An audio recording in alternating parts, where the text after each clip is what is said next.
de lo que fue una intervención que ella hizo para proponer unas enmiendas al proyecto 103, un proyecto que Claribel el lunes nos explicó lo dañino, lo amenazante que es para muchas de nuestras libertades.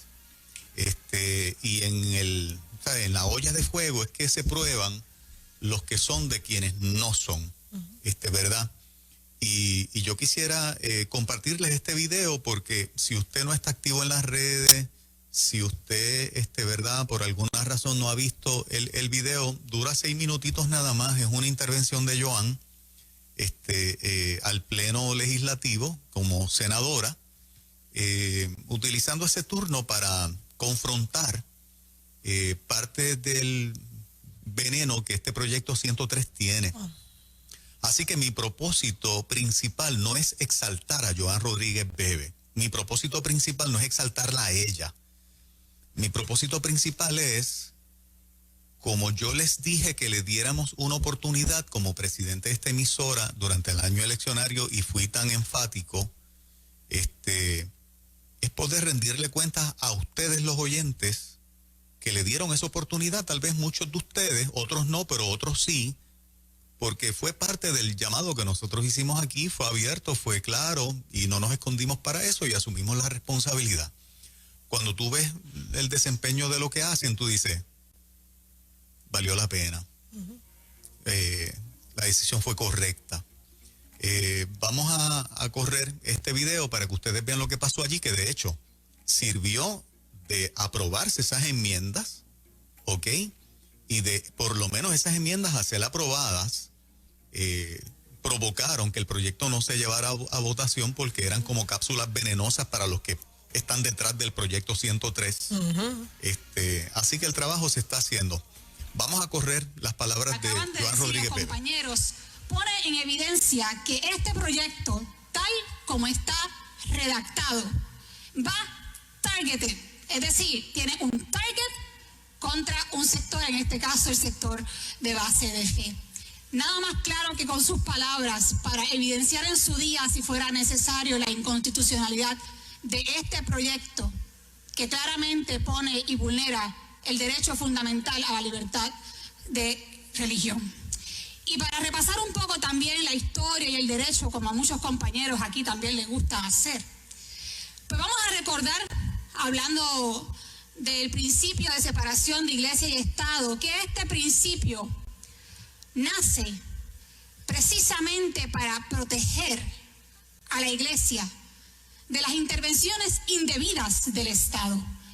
Esa es la razón central, medular, de por qué se incorpora en nuestro sistema de derecho, primero en Estados Unidos y luego en Puerto Rico, en nuestra Constitución, semejante reconocimiento.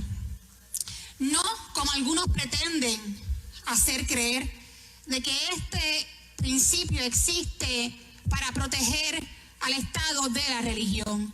Es todo lo contrario, compañeros.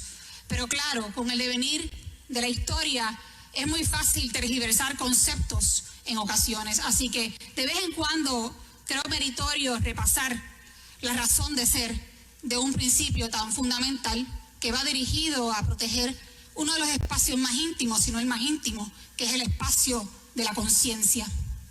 Además de eso también, ya que la compañera del Movimiento Victoria Ciudadana habla de una equiparación de derechos, también se hace necesario recordar que nosotros tenemos una jerarquía de derechos y que no todos los derechos están en la misma posición.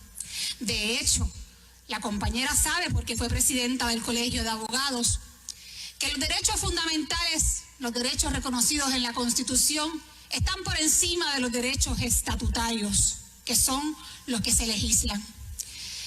Ahora bien, dando esas pequeñas anotaciones, también creo meritorio señalar lo siguiente. Si esta enmienda que yo he presentado hoy y que tiene un lenguaje casi idéntico a la ley 22 que prohíbe el discrimen en el contexto laboral por razón de orientación sexual e identidad de género, es decir, Esto es un lenguaje Se nos frizó. que se aprobó no en esta legislatura, pero por la legislatura en Puerto Rico, que incorpora ese mismo lenguaje y del cual nos nutrimos para proponerlo en el día de hoy. Este lenguaje, si no fuera incorporado, obligaría a las iglesias a ir constantemente a los tribunales a estar reclamando y haciendo valer su derecho fundamental a la libertad religiosa. Porque los compañeros saben que el proyecto tal como está redactado en este momento reconoce unas categorías protegidas que entran en clara contradicción a las posturas de muchas iglesias en Puerto Rico.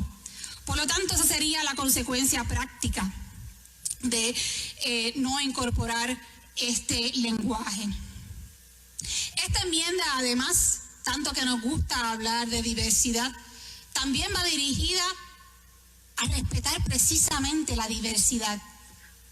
Queremos ser inclusivos, pero aparentemente solamente cuando el otro piensa como uno, o cuando no piensa como uno, pero cuando no me molesta como piensa. Así es muy, muy fácil hablar de inclusión. Pero deben recordar los compañeros que la diversidad de la que tanto se habla y defienden no se puede reducir a la diversidad sexual. Porque ¿saben qué? También en esta sociedad plural hay diversidad de creencias, de pensamientos y de valores. Vamos a respetarnos mutuamente. Aquí nadie, absolutamente nadie, le resta valor a ser humano alguno por característica alguna. Pero tenemos que aprender a respetar de verdad nuestras diferencias. Acusar de discrimen a todo aquel que no piense como uno, a todo aquel que no esté, y voy a poner el ejemplo, de acuerdo con las ideas y los estilos de vida de la diversidad sexual. Sencillamente, tal declaración no es otra cosa que discriminar a sí mismo por aquel que piensa distinto, porque lo contrario sería exigirnos a todos a que tengamos que pensar de la misma manera, so pena de decir que no discriminamos. Eso no sería otra cosa que imponer en la sociedad puertorriqueña, y miren que el Partido Independentista le gusta combatir feriamente las dictaduras y los imperialismos. Esto sería sencillamente otro tipo de dictadura, la dictadura de género.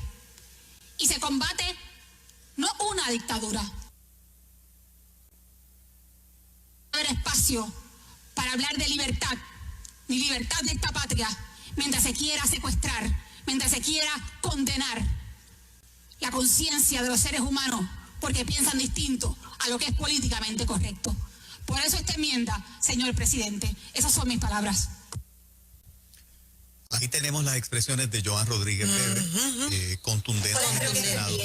Quiero también reconocer que en el caso de cuando se dio esto, ¿qué es hoy? Miércoles. El lunes, la senadora Keren Riquelme, también luego de Joan pidió un turno, habló y propuso otras enmiendas y también fueron aprobadas. Así que fue un día, vamos a decir, donde dos senadoras de partidos diferentes, pero en una misma ruta, se atreven a ponerse de pie, se atreven a hablar, se atreven a proponer enmiendas, y no hubo que negociar nada. Las enmiendas de ellas realmente por lo menos añadían significativamente cosas que el resultado es proteger y hacer el proyecto menos dañino. La enmienda de Joan y de Keren no hacen bueno el proyecto 103, lo hacen menos dañino. Y por haberse atrevido a tomar este tipo de postura, hay menos daño. Si finalmente ese proyecto se aprueba y va a la firma del gobernador. Lo importante es que el elector cristiano sepa que cuando se le pidió ese voto de confianza en esta primera sesión de la legislatura, desde que comenzó, tanto Joan como Lizzy han sido sumamente efectivas, y reconozco el gesto de Keren Riquelme en este caso del lunes para también hablar y para también proponer enmiendas que fueron aprobadas. ¿Ok? Que vuelvo y repito, hacen menos dañino el proyecto 103. Así que en este sentido las felicitamos a ambas, tanto a Joan como a Keren, y los votos de la delegación del PNP, ¿verdad? Porque Joan es un voto, que fueron necesarios para que esas enmiendas fueran aprobadas. Pues también quiero agradecer el gesto de los que votaron, tanto populares como PNP, para que las propuestas, las enmiendas de ellas fueran aprobadas, porque de eso se trata cuando tú vas allí con una misión.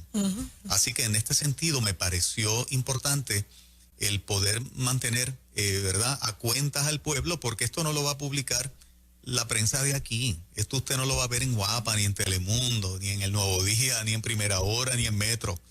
O sea, los medios cristianos somos los únicos, ¿verdad?, que podemos mantener a nuestros oyentes al tanto de todas estas luchas que se siguen dando, y de que en momentos particulares y claves, dejarles saber cómo, ¿verdad?, las personas que nosotros, o por lo menos algunas de las personas que nosotros dijimos que se le diera el voto de confianza, pues están haciendo el trabajo. Y lo que dijeron, evidentemente, contra viento y marea, lo han sostenido, contra críticas, señalamientos, acusaciones, burlas.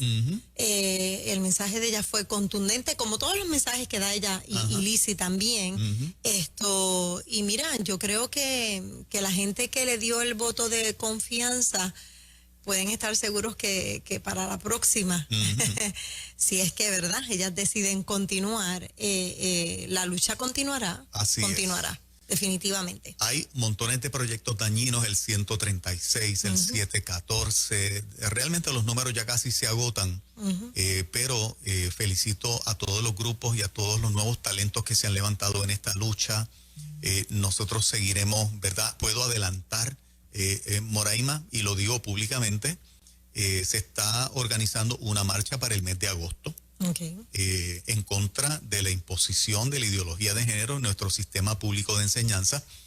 Aunque el proyecto 714 no se apruebe, que es el que crearía la ley para que ya de manera de ley la ideología de género sea instituida en el sistema público de enseñanza,